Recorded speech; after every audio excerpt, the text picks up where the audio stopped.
अपन open yes sir.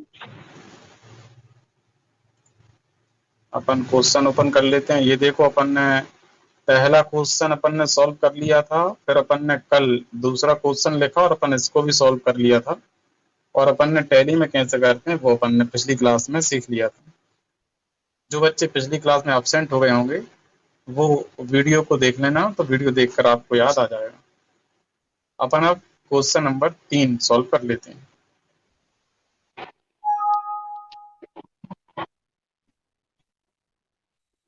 अपन अब question number 3 लिख रहे हैं, हम इसे कॉपी कर लेते हैं।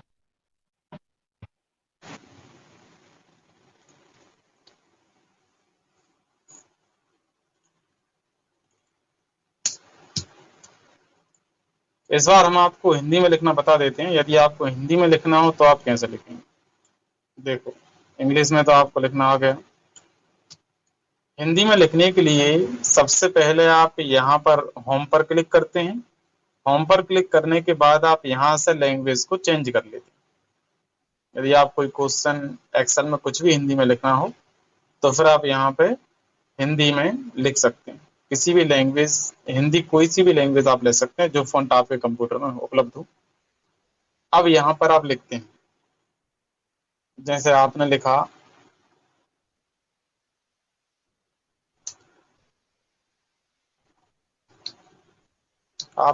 किराया चेक द्वारा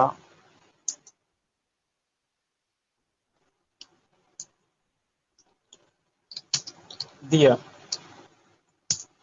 तो मात्राएं जो होती हैं वो आपको पहले से नहीं दिखती हैं, मात्राएं आपको एंटर प्रेस करने के बाद दिखने लगती हैं। तो अपन ने यहाँ पे लिखा है किराया चेक द्वारा दिया, और यहाँ पर अपन अमाउंट लिख देते हैं, कितना दिया। तो अपन ऐसा मान लेते हैं कि 3,000 रुपए दिया है। अगला है, अब यहाँ पर आप देखेंगे कि अपन ने यहाँ पर हिंदी में लिखा, यहाँ पर फिर से लैंग्वेज इंग्लिश हो गई है। आपको यदि ज्यादा सेल में हिंदी लैंग्वेज का यूज करना है तो बार बार लैंग्वेज चेंज ना हो, इसके लिए आप एक साथ उतनी सेल को सिलेक्ट कर लेंगे जितनी सेल में आपको हिंदी में लिखना है, और आप एक साथ सभी में यहाँ से हिंदी सेलेक्ट कर सकते हैं। तो आपको बार बार लैंग्वेज चेंज नहीं करना पड़ेगा। अपन ने सबके लिए हिंदी कर ली है, अब हम बार बार लैंग्वेज को चेंज नहीं करना पड़ेगा।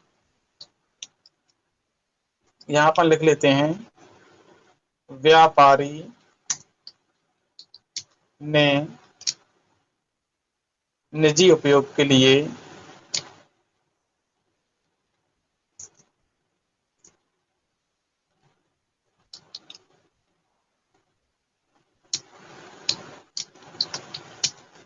निजी उपयोग के लिए 5,000 रुपए निकाले।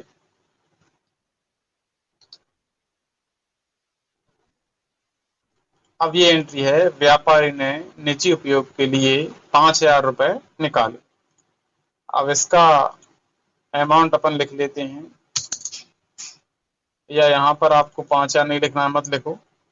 आप इतना लिख सकते हैं, व्यापारी ने निजी उपयोग निकाले, फिर आपने 5,000 यहाँ लिख दिया। इससे क्लियर हो जाएगा कि 5,000 रुपए निकाले। अब यहाँ पर अपन लिखेंगे कमीशन दिया।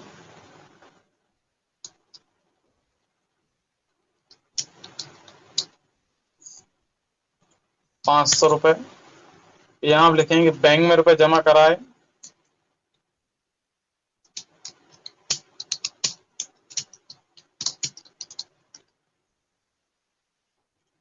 1,500 रुपए।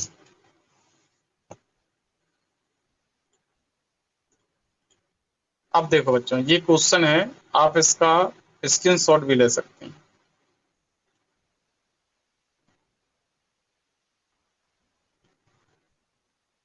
अब ये अपन को सॉल्व करना है।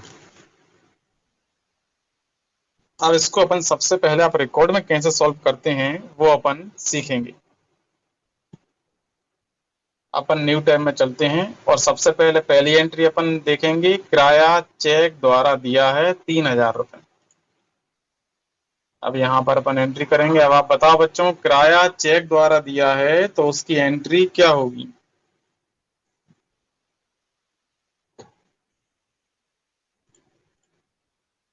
बताओ बच्चों, किराया। By rent account to cash account, sorry bank account. हाँ, अपन जब किराया चेक द्वारा देंगे तो बाय रेंट अकाउंट, क्योंकि रेंट देना व्यय खर्च व हानि है, व्यय व हानि को अपन बाय करते हैं। और टू में अगर अपन चेक द्वारा भुगतान कर रहे हैं तो बैंक से अपने रुपए निकल जाएंगे, इसलिए टू में बैंक अकाउंट आ जाएगा। तो अपन लिख लेते हैं यहाँ पर bye rent account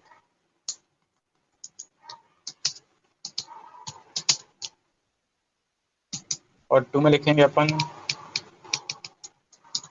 bank account. कितना दिया है बच्चों किराया? 3000 दिया है क्या? हाँ, किराया 3000 दिया है। तो ये अपन ने यहाँ पर देखो 3000 रुपए लिख लिया। उसके बाद फिर से अपन चलते हैं अगली एंट्री देखने के लिए। अगली एंट्री है, व्यापारी ने निजी उपयोग के लिए निकाले 5000 रुपए। इसकी एंट्री क्या होगी बच्चों? दूसरी एंट्री बताओ। By drawing to cash account. हाँ, बिल्कुल सही है, पूर्वा और स्वाति दोनों का सही है। By drawing account to cash account. तो अपन यहाँ पर लिख लेते हैं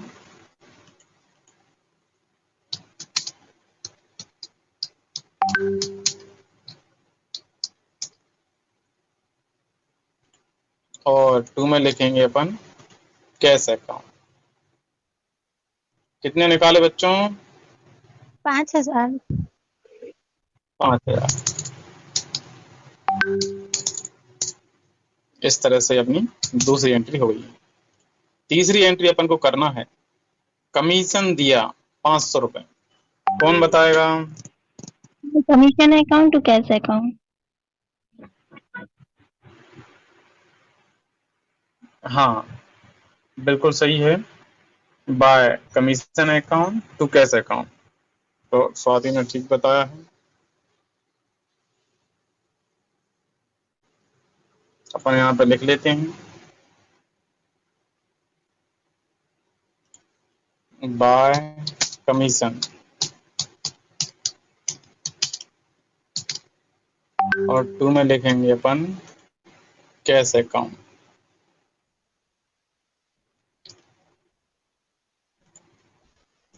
कितना है? 500। 500 लिख देंगे अपन। इस तरह से अपनी तीसरी एंट्री हो गई। अब चौथी एंट्री क्या है? बैंक में रुपए जमा कराए। ये कौन बताएगा?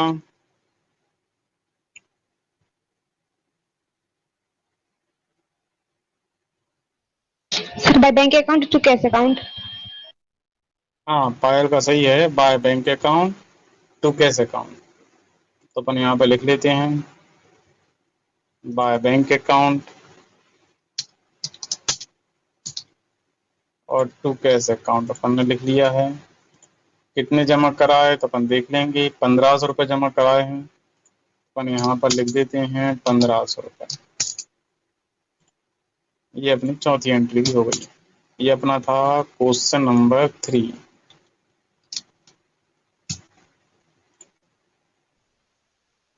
इस तरह से अपन एंट्री कर ली।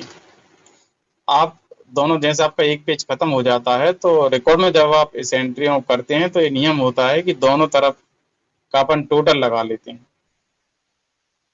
दोनों साइड का टोटल बराबर बराबर आता है। अपन ने ड्रैग कर दिया है और सम पर क्लिक कर दिया है, तो आप देख रहे हैं टोटल आ गया है। ये टोटल वहां लगाते हैं जहां पर आपका पेज खत्म हो जाता है। अपन अलग कलर कर दिया, आपको दिख जाएगा ये अपना यहाँ पर पेज खत्म हो गया था। इस तरह से ऐसे अपन क्वेश्चन नंबर 2 का भी कर सकते हैं।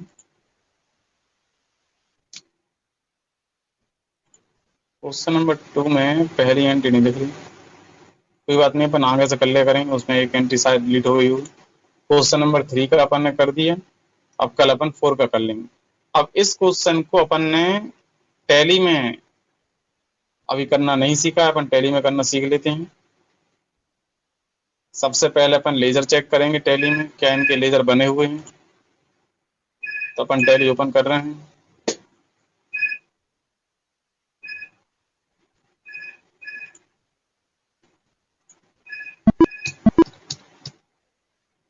अपन F1 प्रेस करेंगे और देखेंगे अपनी कंपनी का नाम और उसको ओपन करेंगे। यहाँ पर आप देख रहे हैं एक साथ दो कंपनी ओपन हो गई हैं। एक कंपनी पहले से ओपन थी, अपन ने पुरानी वाली ओपन कंपनी को क्लोज नहीं किया और अपन ने नई कंपनी ओपन कर ली, इसलिए यहाँ पर डबल कंपनी हो गई है। अगर ऐसा कभी हो जाता है तो आपको एक कंपनी को बंद करना जरूरी है।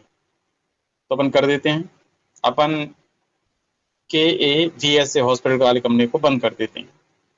कंपनी को बंद करने के लिए आपको शॉर्टकट की प्रेस करना है alter F1। Alter F1 press करने के बाद जिसकी कंपनी को आपको बंद करना है, आप उस कंपनी पर जाकर एंटर प्रेस करेंगे।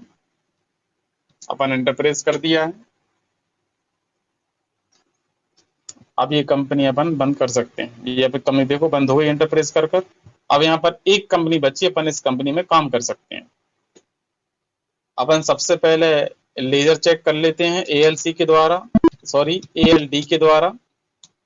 कौन कौन से लेजर बने हुए हैं। तो यहाँ पर अपन ने सबसे पहली एंट्री क्या की थी वो देख लें अपन। रेंट की है और बैंक। तो हमें रेंट और बैंक का लेजर चेक करना है, बना है कि नहीं बना है। तो यहाँ पर आप देख रहे हैं रेंट का बना है और बैंक का नहीं बना।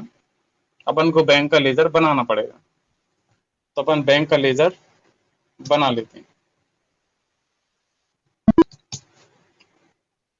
ALC अपन यहाँ पर बनाएंगे। माना कि आपका अकाउंट SBI बैंक में है, तो आपने लिखा SBI बैंक अकाउंट। नरेशन आप लिख देंगे, मतलब नीचे एलाइज में आप उसका उपनाम लिख सकते हैं। नहीं लिखना तो कोई बात नहीं। मोबाइल नंबर भी आप बैंक का लिख सकते हैं एलाइज में, नहीं लिखना तो कोई बात नहीं। बैंक को अंडर में आप बैंक में डालेंगे, बैंक अकाउंट में डाल देंगे। और यहाँ पर आप आपका बैंक अकाउंट नंबर, बैंक का एड्रेस, स्टेट और पिन कोड, ये सब कुछ आप यहाँ पर लिख सकते हैं। अपन एंटर प्रेस कर देंगे। ओपनिंग बैलेंस में पुराना जो बैलेंस आपका है वो आप यहाँ पे डाल देंगे। अभी नया अकाउंट ओपन करा रहे हैं तो कुछ नहीं डालेंगे, खाली छोड़ देंगे। अपन वापस चलते हैं। इस तरह से आप इसके बटन द्वारा वापस आ जाते हैं। अपन वाउचर एंट्री कर लेते हैं। अपन वाउचर एंट्री भी करते जाएंगे और अपन साथ साथ में वाउचर एंट्री के साथ में अपन जो लेजर नहीं होंगे उन्हें बनाते चलेंगे। तो अपन V प्रेस करते हैं। सबसे पहली एंट्री है किराया देने की, पेमेंट में एंट्री होगी ये, क्योंकि भुगतान करने की सारी एंट्रियां पेमेंट में होती हैं। किराया दिया, कमीशन दिया, वेतन दिया, सब पेमेंट में। तो बाय में लिखेंगे अपन रेंट, 3000 दिया है तो अमाउंट लिखेंगे 3000 रुपये। और टू में लिखेंगे बैंक, क्योंकि चेक द्वारा दिया है। तो अपन ने टू में लिखा SBI बैंक। नरेशन लिख देंगे अपन यहाँ पर, being paid rent by cheque. और चेक नंबर भी लिख लेंगे ताकि याद बना रहे अपन ने कौन सा चेक नंबर दिया है। यहाँ पर आप देखते हैं चेक नंबर लिखने का भी ऑप्शन हमारे पास आता है, तो हम पहले चेक नंबर डाल देते हैं, फिर बाकी नरेशन लिख देते हैं। अगली एंट्री देखेंगे अपन। अगली है ड्राइंग वाली एंट्री। तो अपन अब ये एंट्री उसमें करेंगे। बाय में ड्राइंग लिख देंगे, टू में कैश लिख देंगे। कर लेते हैं अपन।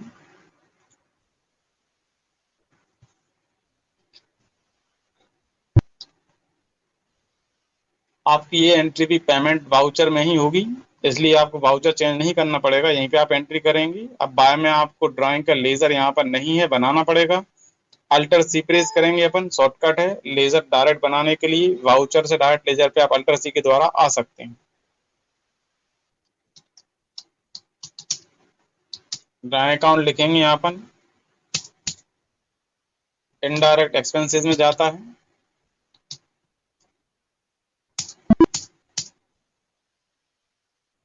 कितना अमाउंट निकाला था, 5000। तो अपन यहाँ पर लिख लेते हैं 5000 रुपये। कैश निकाला था तो यहाँ पर लिख देंगे कैश। नरेशन लिखेंगे,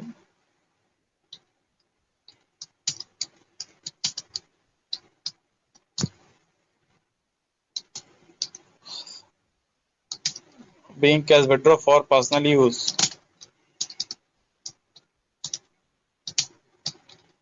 इस तरह से अपन नरेशन लिख लेते हैं। अब अगला देखेंगे अपन क्या है। कमीशन दिया है, कमीशन देने की एंट्री भी पेमेंट में ही होती है, तो एंट्री पेमेंट में करेंगे। बाय में लिखेंगे अपन कमीशन,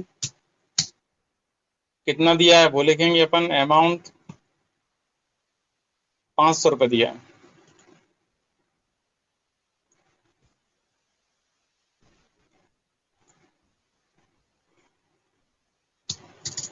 अपन ने लिखा कमीशन 500 दिया है और कैश दिया है, तो अपन टू में लिख देंगे कैश। चेक द्वारा दिया होता तो अपन लिखते टू में बैंक, और फोन पे, गूगल पे, पेटीएम द्वारा ऑनलाइन भुगतान किया होता तब भी अपन टू में बैंक अकाउंट लिख देते।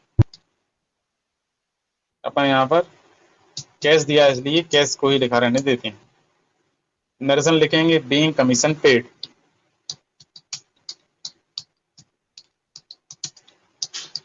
ये अपन नरेशन लिख दिया। अगला क्या है बच्चों, बैंक में रुपए जमा कराए। जब बैंक में रुपए जमा कराते हैं तो एंट्री कहाँ होती है बच्चों बताओ। By bank account to cash. और ये वाउचर कौन सा चुने अपन, बैंक वाला। सर पेमेंट ही रहेगा, बैंक वाला आएगा। बैंक में रुपए जमा कराए हैं, कॉन्ट्रा सर। Very good. एक बच्चे को याद है, बाकी सब बच्चे भूल गए। हमने कल ये भी कहा था कि याद रखना, फिर भी आप भूल गए क्यों बच्चों। हमने कल ये बताया था कि आप याद रखना कि जब भी बैंक में रुपए जमा करते हैं या बैंक से रुपए निकालते हैं या रखा हुआ चेक बैंक भेजते हैं, तो इन तीनों कंडीशनों में एंट्री करते हैं कॉन्ट्रा वाउचर में। तो अपन यहाँ से सबसे पहले वाउचर चुनेंगे। शॉर्टकट की F4 है, आप F4 प्रेस कर सकते हैं या फिर कॉन्ट्रा पर क्लिक कर सकते हैं। अब बताओ बच्चों टू में क्या लिखेंगे अपन, बैंक अकाउंट या बैंक का नाम। नहीं सर, टू में कैश आएगा, कैश अकाउंट आएगा। कौन कौन कह रहे हैं टू में कैश अकाउंट आएगा। सर कैश अकाउंट भी आएगा। पायल, स्वाति, खुशबू सब लोग कह रहे हैं टू में। पूर्वा आपने क्या बोला, टू में क्या आएगा पूर्वा। Sir cash account. हाँ, तो जिन जिन बच्चों ने कैश अकाउंट बोला है उनका जवाब सही। जब भी बैंक में रुपए जमा करते हैं तो टू में आता है कैश अकाउंट, बाय में आता है बैंक का नाम। कितने जमा कराए अपन ने, 1500। जमा कराए अपन ने 1500 ना, तो 1500 रुपये अपन लिख देते हैं। अब बताओ बच्चों बाय में क्या आएगा। Sir bank account. Very good, तो अपन यहाँ पर लिख देते हैं बाय में बैंक अकाउंट। नरेशन क्या होगा बच्चों बताओ।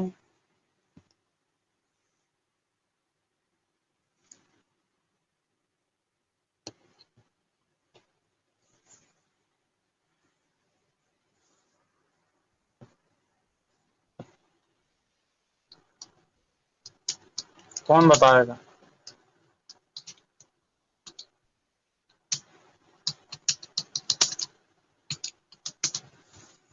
Being cash deposited in the bank, ये नरेशन आपका हो जाएगा। बस इतनी एंट्री थी। बताओ बच्चों सभी को एंट्री करना आया। हाँ सर। किसी को नहीं आया हो तो आप हमसे पूछ सकते हैं, आज जो बताया उसमें कुछ पूछना हो तो। कुछ पूछना है बच्चों।